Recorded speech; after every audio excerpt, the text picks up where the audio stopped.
And we're off. Blue skies, let's go. We're not really, it's last night. We're on the way out now to calibrate the steering. So they're going to take it onto a grass field and run up and down and check that the GPS is calibrated correctly. So we just pulled it after the shed. A few more panels to go back on. The last time James rode that on the road was probably Cornwall. That was obviously last night. Now I'm going to go back to this morning, whereas, well, I'll explain what I'm checking out of, but basically MYERSCOUGH College have made me an honorary fellowship of the college, so I was there today to receive that and also to hand out the degrees, is it, the little scrolls? Yeah. So here's a little bit of that, and round the college as well at the same time. It's Thursday morning, we're just checking out of Guy's Thatched Hamlet and heading off to MYERSCOUGH now, so I'll have a quick look around there. We're having a tour of the motorsport division, where you can do a course in basically building, well, motorsport, building rally cars. So this is one that was it a month ago? This wasn't even a car. 2 months ago. This was just a shell of a road going car, and now it's pretty much fully converted into a rally car, complete with a cage been put in it, fire extinguishers and everything, jacking points, the axle stands, even the dampers have been changed. And then we've got, is that Formula Ford? Yeah, we've got Formula Ford. Formula Ford that they're getting ready for racing next season. Them hubs, like them, aren't they? Aluminium.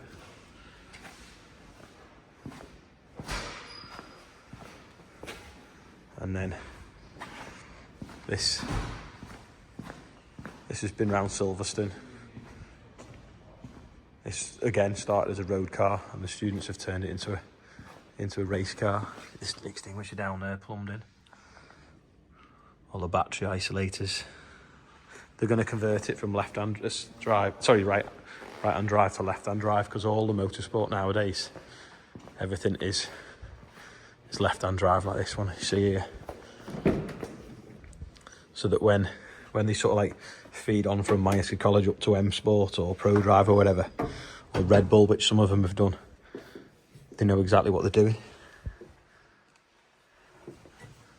So this one's for sale actually.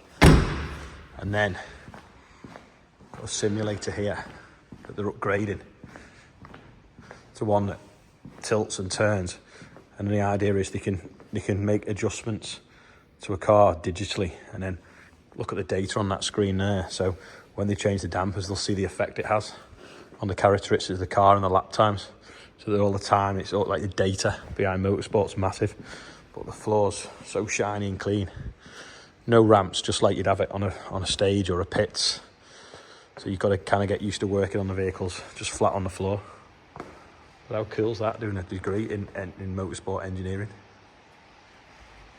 And now it's raining. This is the bigger workshop. Got a weigh bridge in for weighing the cars, so they know what they're weighing if they're obviously making them lighter. An old MG, a BM, Micra, another Micra. They hire these out, so if you want to go rallying, as long as you've got your licence, they'll come and do it with a car and a crew for you. And Subaru here that's been out at the weekend. A little bit of a graze on the side. Talbot and a Nis is one they're getting ready for the RAC Rally next year, 2025, and that's what it looked like when it arrived. Look how rusty that is. Whereas now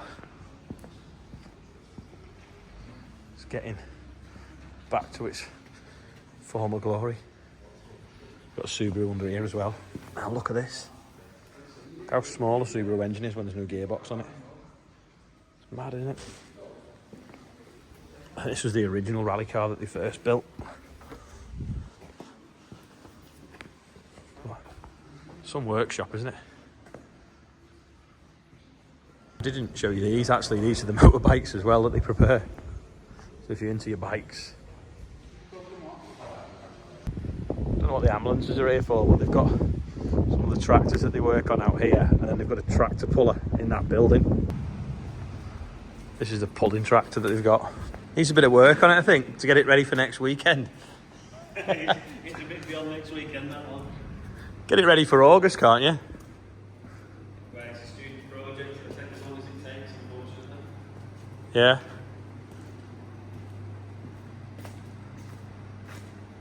International.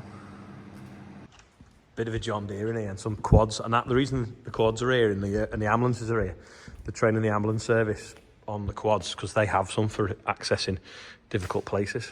So it's obviously out of school term time. Room S. Yeah, I know where it's going. Oh, but yeah.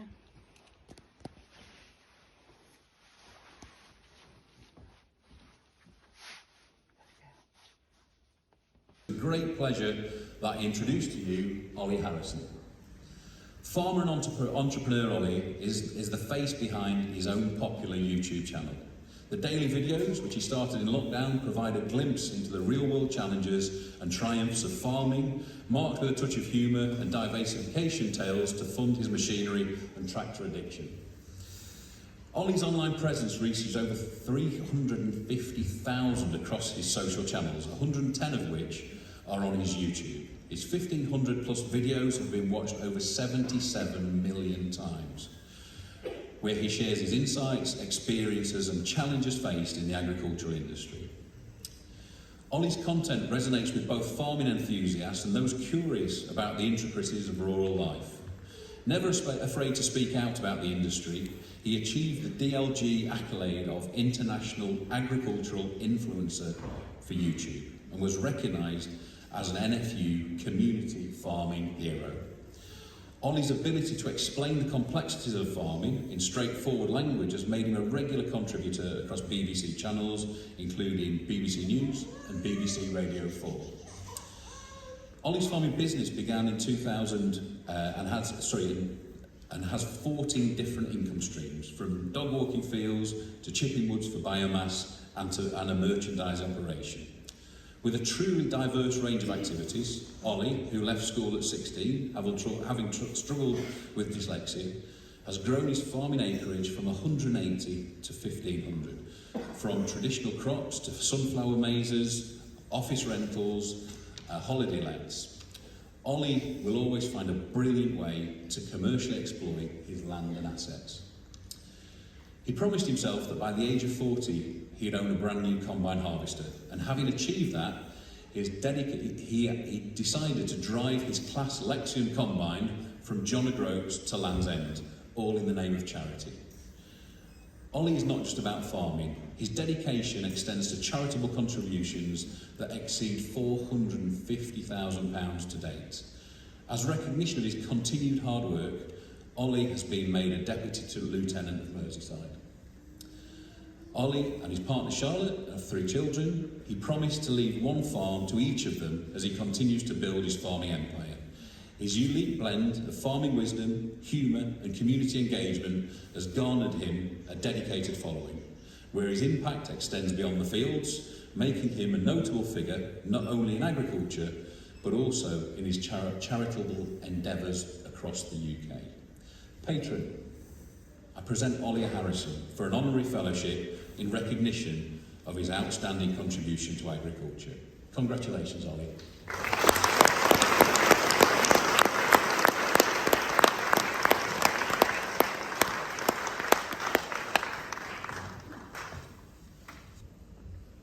I don't know about everyone else, but it's quite hot in this Harry Potter costume. It was only about a day ago I realised I had to actually say some words up here, and I didn't even realise I gave the scrolls out, so I'm a little bit underprepared. I didn't write a speech because I'm dyslexic, I wouldn't have been able to read it. But last night I had the privilege to have a meal with the great and the good of this college. And one of the things we talked about was how everyone had got to where they were and the different opportunities. So a lot of it we thought was luck, but what is luck? So I googled it this morning. Luck is what happens when preparation meets opportunity. Well, everyone in this silly hat today has done the preparation, so you've now got to look for the opportunities. But the doors are only open to those who are bold enough to knock. Not someone like that. And another word of wisdom here was opportunity dances with those already on the dance floor. So luck can be spelt two different ways. If you're dyslexic, you don't really know that. But if I'd have said to everyone here, how many red cars did you see on the way? None of you would probably know how many you passed or how many you saw. But if you'd have been told yesterday that if you keep your eye out for red cars on your way, when you get your scroll later, you get £100 for each red car you've spotted, you'd have all gone around with your eyes open looking for opportunities. So if I can say one thing, that's go around with your eyes open. Network, you've already started because you're already here. And the other bit of advice would be there, be brief, and be gone. Thank you.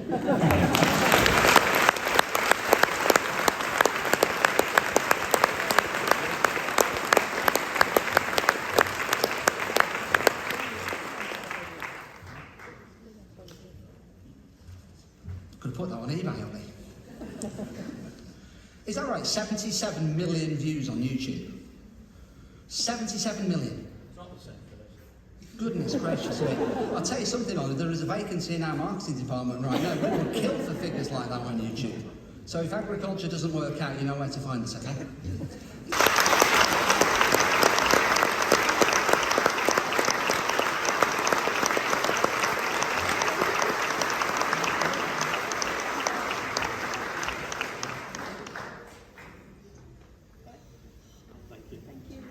Ready, everybody? Hip, hip.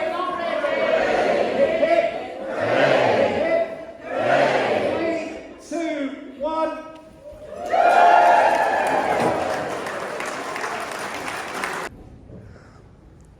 Everyone that's graduated to do with the horses, they're all having their pictures taken with the horses. So we're having a look round the equine unit at the same time because it's a bit windy outside. Look how big that arena is, it's massive. Windy out here though. This is the other arena. Again, it's huge. You can't really see, can you? Yeah, There's a snake hiding there. Yeah. Well, there's others. Come around here. What's this? A small animal unit? This is small animals. Ooh. Nothing in there. The size of that? It's like a bush tucker chop trial. I don't know what it is, but there's something there. Newt. Massive. That's In that one. Well, there you go. It says what they are. Green frogs. in here. The reptiles. So this is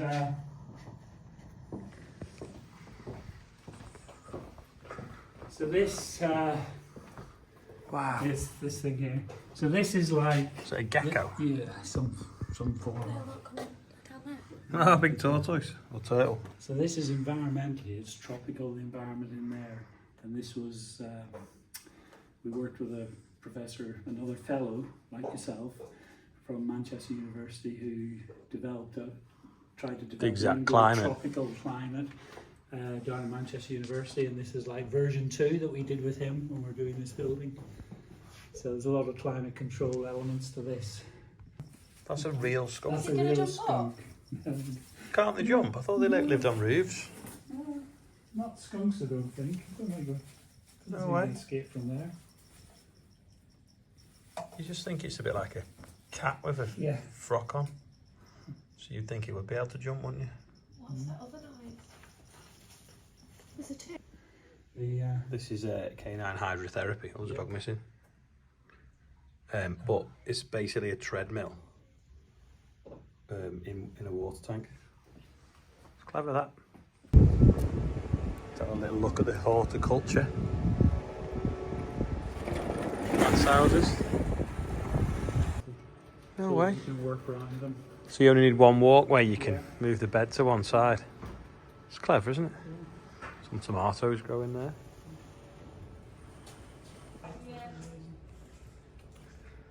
But it's hot in here. Some hedging. So this is basically an orchard then as well. Yeah. And then there's this tapestry lawn, which is an alternative to grass. Oh right, which is clover and different things. Again, That's an official Met Office station then. Yep. Yeah. Yeah. No way.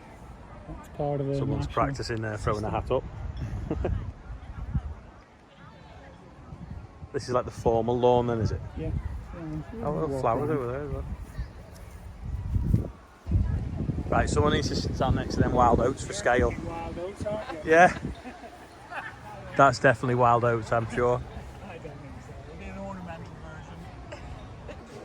version. Look at that. Smart, that, isn't it? Right, it's so hot in here. Oh, look at them. Oh. What was that? Oh, it was a turtle or terrapin or something. They look fake. I know. I thought it was going to bite me. Apparently there's a banana tree in here. It's about 40 degrees. So I'm going to try and find it. Today's quiz question is, where's the banana tree?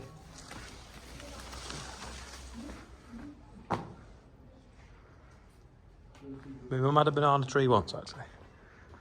It looks like a load of, I don't know, like insects, doesn't it?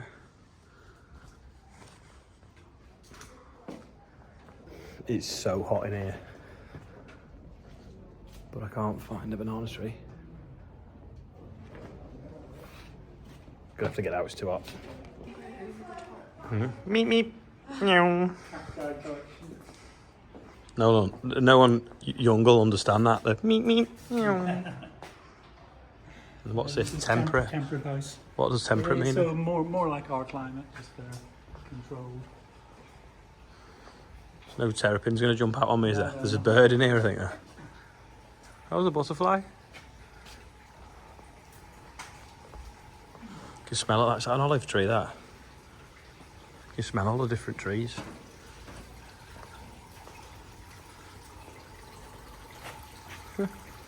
Like a flower. What are they called? Marrow.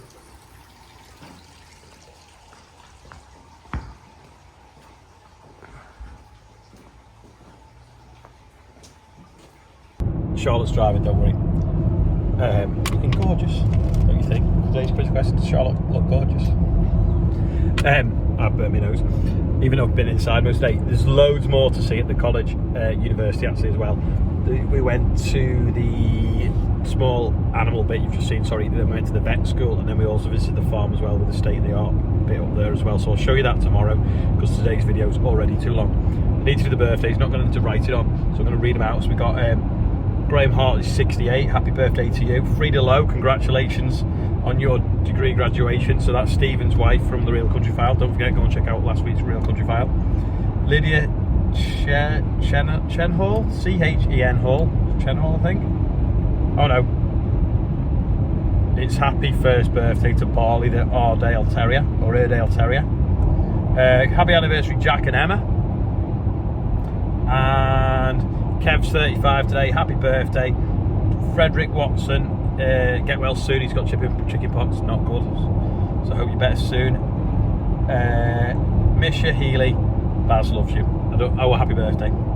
And Graham Hart is also 68, not sure if I mentioned him, but that is going to be all today. Thanks a lot to MYERSCOUGH College. It's an honour to be chosen or picked or whatever. I don't know how they come up with the selection process of making you a fellowship at the college and then asking me to give out the degrees as well. Met some interesting people last night as well.